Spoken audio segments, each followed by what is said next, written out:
Motor. Actually में ये जो क्वेश्चन है ये सिंक्रोनस मोटर का नहीं है, ये एक नए टाइप की मोटर मार्केट में आई है, that is synchronous reluctance motor. इसको इस तरीके से लिखते हैं, सिंक्रोनस रिलक्टेंस मोटर, SYRM। तो इसमें पूछा है कि बैरियर का सिग्निफिकेंस के लिए कौन से स्टेटमेंट सही है। तो पहली बात तो ये बैरियर क्या होता है, काय का बैरियर है, तो मैं आपको समझाता हूं। देखिए दोस्तों, ये आपको एसिंक्रोनस मोटर दिख रही है, बोले तो इंडक्शन मोटर है ये। और इसके अलावा यहां पर क्या है, सिंक्रोनस रिलक्टेंस मोटर है, जिसकी क्वेश्चन में बात कर रहा है। इस एसिंक्रोनस मोटर में क्या दिख रहा है आपको, यहां पर ये दिख रहा है स्टेटर में स्लॉट्स, ये क्या है, स्टेटर में स्लॉट्स है, और रोटर में ये स्लॉट्स है, ये रोटर के स्लॉट्स हैं। सिंक्रोनस रिलक्टेंस मोटर के अंदर देखिए ये है रोटर, है ना, और इसमें क्या किया गया है, इसमें इस तरीके से गैप किया गया है, मतलब इसका जो कंस्ट्रक्शन किया गया है, लोहे की जो बनी है, ये स्टील का जो रोटर बनता है, तो रोटर के स्ट्रक्चर में ऐसे बीच बीच में ऐसे गैप कर देते हैं। यहां पर क्या है, एयर होगी, क्या होगी यहां पर दोस्तों, एयर।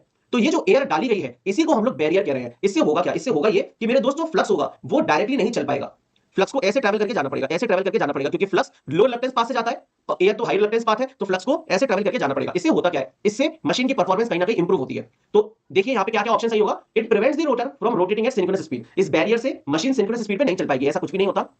बैरियर आने से क्या हुआ, बैरियर आने से एयर गैप इंक्रीज हो गया।